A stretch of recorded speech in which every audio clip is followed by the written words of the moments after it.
Welcome back to Study Point. Shocked to see me with a maths video? Don't worry, I am very good at maths and especially maths is my favorite subject. And today I am going to teach you one of the simplest topic of maths. It is chapter number 15, probability. For standard math students, it will be of 4 marks, and the students who have taken basic maths will have for 11 marks. Now kids, in this video you will get all the concepts which are related to probability in your textbook. Here I will be just giving you one examples so that you can understand the concept. In our next video we will solve the papers of the we will solve the paper questions of probability. So stay tuned for that. Now first of all let us understand the word probability. Probability होता क्या है? तो probability का simple सा मतलब है किसी भी चीज़ के कितनी चांसेस हैं. फॉर एग्जांपल किसी भी मैंने कॉइन टॉस किया तो हेड आने के कितने चांसेस है उसे हम बोलते हैं प्रोबेबिलिटी. तो चलो हम लोग पहले देख लेते हैं प्रोबेबिलिटी का फॉर्मूला क्या होता है. प्रोबेबिलिटी का फॉर्मूला होता है number of possible outcomes upon total number of outcomes. अब इसको हमें यूज कैसे करना है इस एग्जांपल से देखते हैं. एक बॉक्स है, उसके अंदर मैंने 2 रेड कलर की बॉल्स और 3 ग्रीन कलर की बॉल्स रखी है. ओके नाउ अब मैंने बिना देखे मुझे इसमें बॉक्स में हाथ डालना है और कोई भी एक बॉल बाहर निकालनी है. तो क्या प्रोबेबिलिटी रहेगी कि वो बॉल मेरी रेड कलर की होगी? तो probability of getting a red ball यानी यहाँ पे कितनी रेड बॉल्स है, क्या चांसेस है रेड बॉल आने के. तो यहाँ पे मेरे पास ओनली 2 रेड बॉल्स हैं, तो मैंने यहाँ 2 रेड बॉल्स ले ली. तो probability of getting possible outcomes कितने हैं? 2 आउटकम्स है पॉसिबल, तो 2. और टोटल आउटकम्स कितने टोटल बॉल्स है? तो 1 2 3 4 5 यानी कि आपका आंसर आ गया 2/5. अंडरस्टूड. ऐसे ही आपने जैसे मैंने आपको क्वेश्चन बोला कॉइन का, तो कॉइन में कितने चांसेस है, क्या चांसेस है? तो एक हेड आ सकता है, एक टेल आ सकता है. ठीक है, 2 पॉसिबल आउटकम्स हैं और मैंने क्या बोला था कि probability of getting a head आने के कितने चांसेस हैं? 1.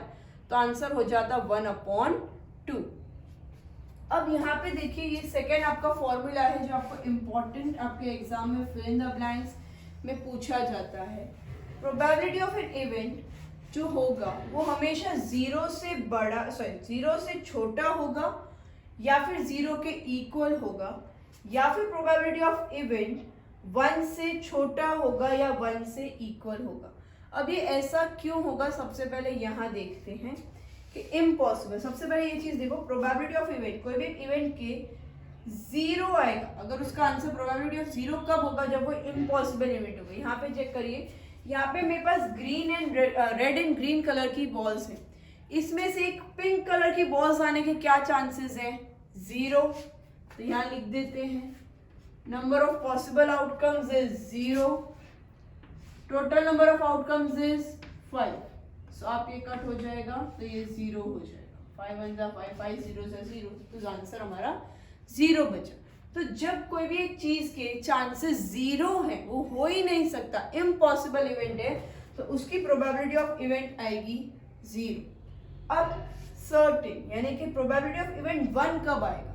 तो प्रोबेबिलिटी ऑफ इवेंट 1 आएगा जब हमारे जो ग्रीन, हम लोग मान लेते हैं कि इस जो बॉक्स में सिर्फ रेड कलर की बॉल्स है मेरे पास. कौन से कलर की बॉल्स हैं? Only red. तो कितनी बॉल्स है मेरे पास? रेड 5. क्या प्रोबेबिलिटी है कि क्या चांसेस है मेरे रेड बॉल आने के?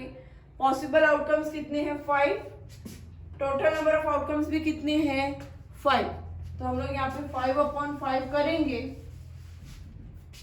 तो हमें आंसर क्या मिलेगा? 5 1 जा 5. यानी कि हम लोगों के जो प्रोबेबिलिटी ऑफ इवेंट है वो हमेशा 0 और 1 के बीच में ही आएगा. ना ही वो 1 से ज्यादा जाएगा, ना ही वो इंटीजर्स यानी ना ही वो नेगेटिव नंबर जाएगा. It can be 0.1 0.2 0.3 anything. It can be 1 till 1, but 1 से ज्यादा या 0 से कम होगा नहीं. सो बी श्योर विद दैट. ये क्वेश्चन भी आपको पूछा जाता है एग्जाम में कि कोई भी प्रोबेबिलिटी ऑफ इवेंट अगर 0 है तो उस तरह के इवेंट को हम क्या बोलते हैं? तो इम्पॉसिबल इवेंट कहेंगे, या फिर अगर 1 है तो उसे हम सर्टेन या फिर श्योर इवेंट बोलेंगे. Now let us see one more concept of the same topic. इसे हम वापस से ग्रीन ही कर देते हैं.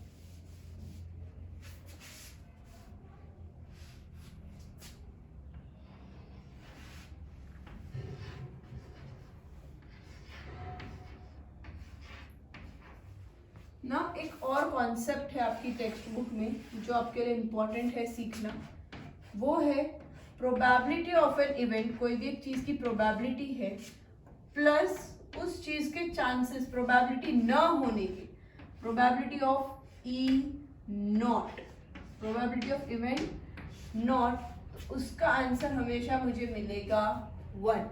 अब वो कैसे होगा ये देखो. प्रोबेबिलिटी ऑफ एन इवेंट, हमने यहाँ देखा कि probability of getting a red ball is equals to 2/5, right, है ना, 2/5. Probability of an given get not getting an red ball, red ball न आने के क्या चांसेस हैं, तो कितनी ग्रीन है, 1 2 3 ग्रीन बॉल्स है, तो ग्रीन बॉल आएंगी तो रेड बॉल नहीं आई ना, तो हमें कितने क्या 3/5, 3/5.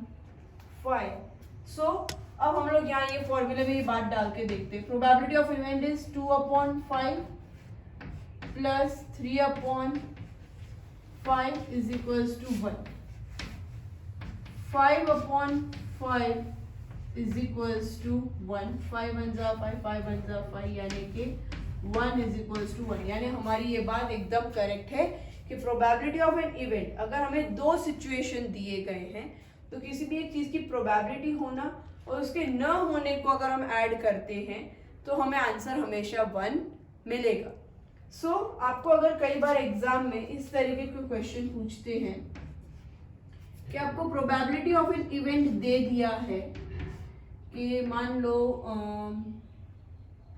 0.8, ठीक है, आपको बोला है कोई भी चीज की प्रोबेबिलिटी है वो 0.8 है और आपको दूसरी कोई इंफॉर्मेशन दी नहीं है, तो आपको उसकी प्रोबेबिलिटी ऑफ इवेंट नॉट निकालना है, P नॉट निकालना है, probability of an event not. तो वो आप कैसे निकालोगे, आप कुछ भी नहीं करोगे, उसके अंदर 1 माइनस P ऑफ E करो.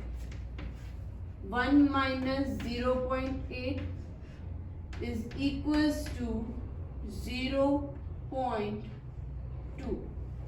अंडरस्टूड.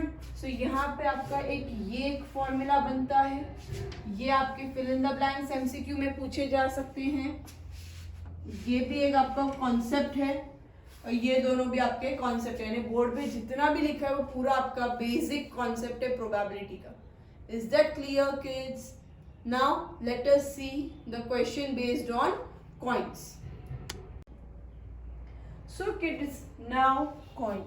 अब कॉइन में हमारे पास क्या होता है, एक तो ऊपर हेड नीचे टेल, राइट, यानी कितने आउटकम्स हुए हमारे पास 2. अब आपको एग्जाम में पूछ सकते हैं कि find the probability of getting a head, या फिर वो आपको पूछेंगे find the probability of getting a tail. अगर वहां पे बोलते हैं सिंगल कॉइन ही टॉस हो रहा है तो probability of getting a head क्या होगा, तो हम लोग देखते हैं. यहाँ आपको ये फॉर्मूला लिखना पड़ेगा, फिर probability of getting a head is equals to कितने आउटकम्स है 2, उसमें से हेड आने के कितने चांसेस है 1, पॉसिबल आउटकम कितना है 1. टोटल नंबर ऑफ आउटकम्स कितने बच्चों, टोटल नंबर ऑफ आउटकम्स 2 है, एक हेड और एक टेल. यानी कि अगर आपको पूछ रहे हैं कि what is the probability of getting a head, तो उसका आंसर हो जाएगा 1. अब इसी क्वेश्चन में उन्होंने अगर ऐसा पूछ लिया find the probability of getting a tail also, तो टेल के लिए आप चाहो तो ये वाला फॉर्मूला अपना सकते हो, या तो हमने हमारे आगे जो कॉन्सेप्ट में देखा वो वाला फॉर्मूला लिख सकते हो, that is probability of tail is equals to 1 minus probability of head, right. आप इसे 1.5 को 0.5 भी लिख सकते हो इफ यू वांट. मैं इसे अभी 0.5 लिख रही हूँ, तो 1 माइनस 0.5 इज इक्वल्स टू 0.5। ये बात है सिर्फ और सिर्फ सिंगल कॉइन की, राइट? क्योंकि सिंगल कॉइन में हमें 2 ही आउटकम्स मिलते हैं और एज वेल पॉसिबल आउटकम्स भी हमेशा हमारे पास 1 ही होगा। लेकिन प्रॉब्लम तब आती है जब हमें बोलते हैं डबल कॉइन। बच्चों यहाँ पे कॉन्सेप्ट समझना जरूरी है, क्योंकि यहाँ पे क्वेश्चन आएगा ही आएगा डबल कॉइन का। सो डबल कॉइन में कितने आउटकम्स होते हैं पहले वो देख लेते हैं। एक आएगा, अगर एक कॉइन में हेड आता है तो दूसरे में टेल आएगा, राइट? चलो हम लोग पहले हेड से शुरू करते हैं। मान लेते हैं दोनों कॉइन्स में हेड एंड हेड आया, फिर दूसरा आउटकम हो सकता है एक में हेड आया, एक में टेल आया। फिर ऐसे चांसेस भी हैं कि 2 टेल आए हैं, और एक और चांसेस है हमारा कि एक बार टेल आ गया और एक बार हेड आ गया। इसके अलावा क्या आपको लगता है कोई आउटकम्स हो सकते हैं? नहीं हो सकते। So head head head tail tail tail head head, यानी टोटल नंबर ऑफ आउटकम्स कितने हैं यहाँ पे? 4 है। टोटल आउटकम्स कितने हैं? 4। अब आपको पूछ सकते हैं what is the probability of getting a head, यानी हेड आने के कितने चांसेस हैं? तो एक 1 चांस है, 2 चांस है और 3 चांस है। तो probability of getting head is equals to 3। चलो यहाँ फॉर्मूला में डाल के देखते हैं probability of getting a head.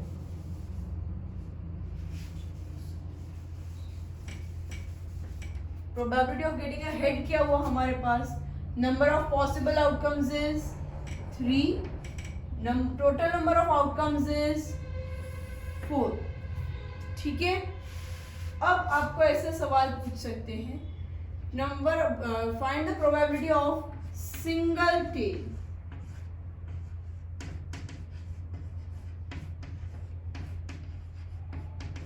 यानी कि आपको क्या देखना है कि दोनों में से एक ही कॉइन में टेल आना चाहिए। क्या आना चाहिए? एक ही कॉइन में tell.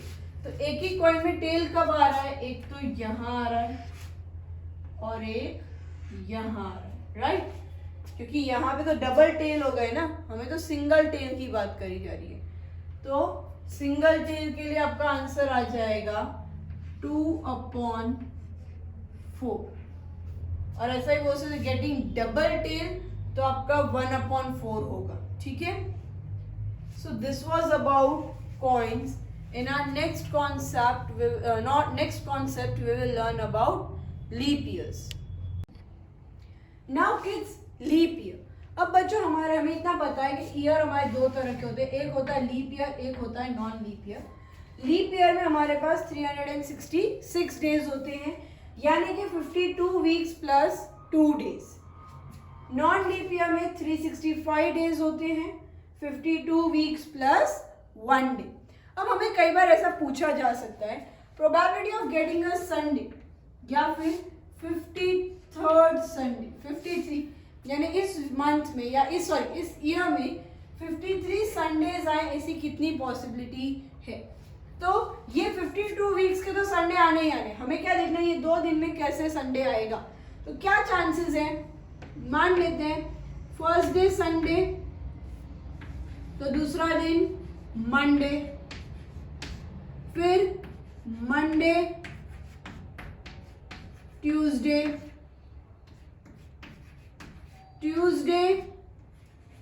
Wednesday,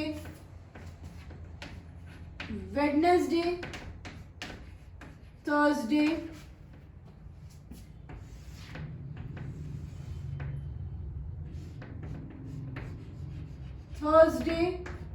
Friday, then it is your Friday, Saturday, and lastly Saturday and Sunday। यानी कि आपके पास 2 चांस है कि आपको ये 2 दिन में से एक दिन संडे मिलेगा। टोटल आउटकम्स कितने हैं? 1 2 3 4 5 6 7। टोटल आउटकम्स हमारे पास 7 है। तो हमारा probability of getting 53 Sundays is equal to number of possible outcomes. Possible कितने? दो ही है, क्योंकि पूरे वीक में 2 ही बार चांसेस आ सकते हैं कि 2 संडे है, अपॉन 7। अगर यही सवाल आपको नॉन लीप ईयर के लिए पूछे, ये आपका किसके लिए है? लीप ईयर के लिए। लेकिन वही की वही चीज अगर आपको नॉन लीप ईयर के लिए पूछे तो सबसे सिंपल, क्यों? ये 1 डे है, यानी कि कुछ भी हो सकता है, संडे मंडे ट्यूसडे, एक ही हमारे पास चांस है, यानी कि पॉसिबल आउटकम्स कितने होंगे? 1। और हफ्ते में कितने दिन होते हैं, मतलब कितने दिन? 7 आउटकम्स, यानी Monday Tuesday Wednesday Thursday Friday Saturday Sunday. ये 4 चीजें, यानी Sunday Monday Tuesday Wednesday Thursday Friday Saturday Sunday, ये 4 चीजें हो सकती है एक दिन के लिए, यानी हम लोग मान सकते हैं कि 1/7। अंडरस्टूड? Don't get confuse. यहाँ पे आपको 1 वीक यानी आपके पास संडे से लेके सैटरडे तक के दिन है, तो एक संडे आएगा तो एक ही संडे है, अपॉन टोटल आउटकम्स कितने हैं? 7 है। क्लियर बच्चों? लीप ईयर इतना सही है, डोंट गेट कंफ्यूज, खाली इस डेटा को फॉलो करना। ये आपके जो राइट हैंड साइड में जो डेटा है वो एकदम परफेक्ट तरीके से बता रखा है मैंने, इसको आप समझ लोगे तो आपको दूसरे में कंफ्यूजन नहीं आएगा। नाउ बच्चों हम बात करते हैं डाइस की।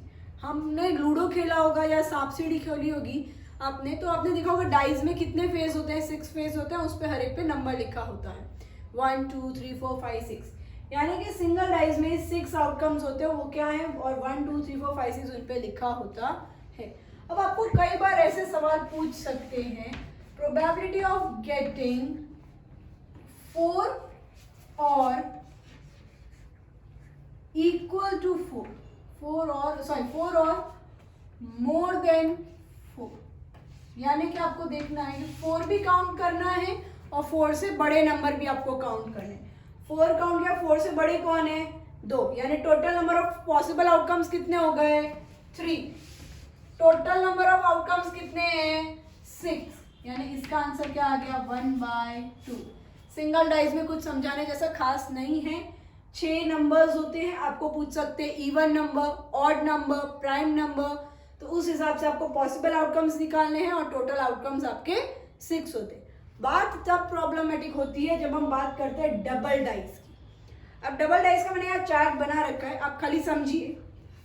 ये मेरा पहला डाइस का नंबर्स है, ये मेरे सेकेंड डाइस के नंबर है, राइट? तो अगर हम लोग मानते हैं कि फर्स्ट डाइस के अंदर 1 और तो सेकंड में भी 1 आ गया, 1 2 1 3 1 4, इस तरीके से आपको पूरा चार्ट बनाना है। 1 1 1 2 कैसे लिया है? यहाँ का 1 रख दिया, तो 1 का 1, यहाँ 1 1 2 1 3 1 4 1 5 1 6, इस तरीके से पूरा का पूरा चार्ट आपका बनेगा। अगर आप अपने टेक्स्ट बुक का एग्जाम्पल नंबर 13 चेक करोगे तो आपको डबल डाइस के बारे में ही क्वेश्चन पूछा गया है। तो देखो बेटा, आपको ये चार्ट बनाओगे तो इसके टोटल आउटकम्स कितने होंगे? तो काउंट करो, 1 2 3 4 5 6, 1 2 3 4 5 6, 6 6 जा 36, यानी total possible total number of outcomes कितने हैं?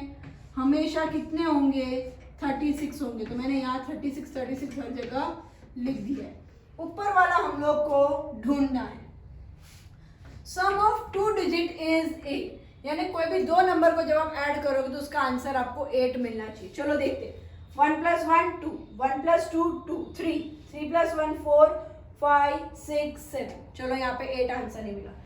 2 + 1 3, 2 + 2 4, 2 + 3 5, 2 + 4 6, 2 + 5 7, 2 + 6 8, यहाँ मुझे एक 8 मिल गया, तो मैंने इसे बॉक्स बना लिया। 3 1 यानी 4 5 6 7 8,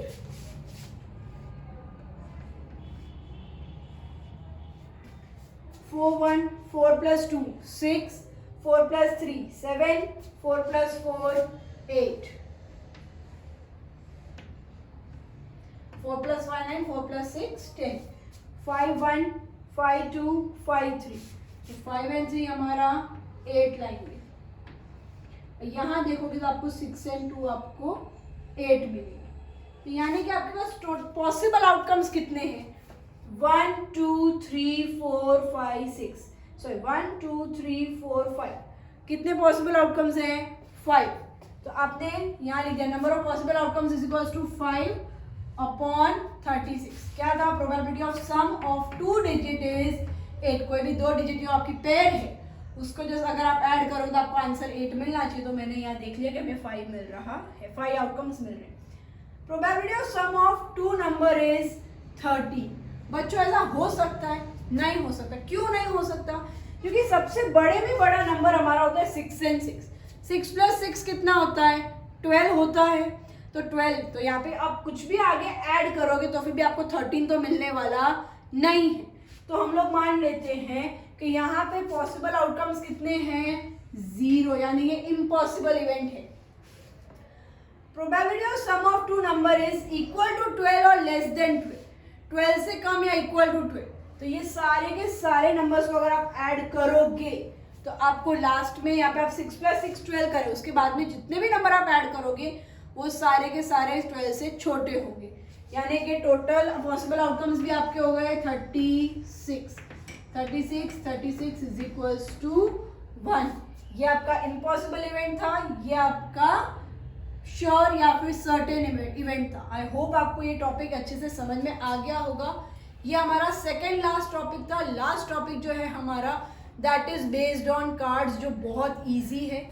सो स्टे ट्यून और अच्छे से सम सॉल्व करो। नाउ किड्स, लास्ट टॉपिक जो हमारे इस वीडियो का है वो है कार्ड्स। कार्ड्स यानी पत्ते जो आपने कभी ना कभी अपनी लाइफ में खेले होंगे। Now total number of cards कितने होते हैं बच्चों? तो वो होते हैं हमारे 52। अब इन 52 कार्ड्स भी हाफ हाफ डिवाइड हो जाते हैं। तो रेड कलर के 26 कार्ड्स होते हैं, ब्लैक कलर के 26 कार्ड्स होते हैं। अब रेड कलर में 2 तरह की डिजाइन होती है, एक होता है डायमंड, एक होता है हार्ट।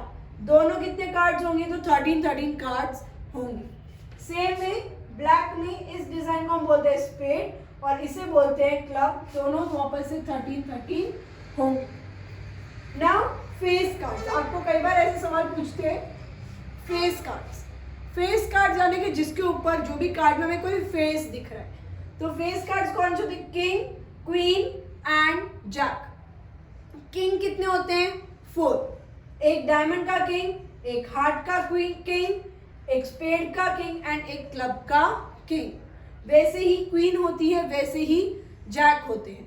यानी कि फेस कार्ड्स का टोटल फेस कार्ड्स कितने हुए? तो 4 3 12 होते हैं। बट ये अलग नहीं है, ये इन्हीं के अंदर के पार्ट है। ठीक है, सो इसके अंदर 52 में ये वाले ऐड नहीं करना, ये ऑलरेडी इधर एडेड है। एंड एस यानी आपका इक्के यानी कि एस, वो होते हैं हमारे 4 कार्ड्स, चारों डिजाइन के एक कार्ड। अब आपको इतना सा कॉन्सेप्ट अगर याद रहेगा तो आपको अपने क्वेश्चन सॉल्व करने इजी हो जाए। कई बार आपको बोलते हैं red queen, what is the chance of getting red queen? तो रेड क्वीन कितनी होती है? 2 ही होती है, तो 2/52। अंडरस्टूड? तो अभी आपके टेक्स्ट बुक का एग्जाम्पल नंबर 4 वो पूछ रहा है probability of getting an ace. तो एस के कार्ड कितने होते हैं? 4। तो total number of possible outcomes is equals to 4। Total number of outcomes कितने कार्ड होते हैं? 52। Correct. 4 1s are 4, 4 1s are 4 and 4 3s are 12, यानी 1/30। अब P नॉट एंड एस, अब एस न होना, या तो आप 52 को -/4 कर दो, या तो आप इसे 1 - P एंड एस के साथ सॉल्व करिए। 1 - 1/13, तो आपका आंसर हो जाएगा 13 - 1/13, that will be 12/13। Understood kids?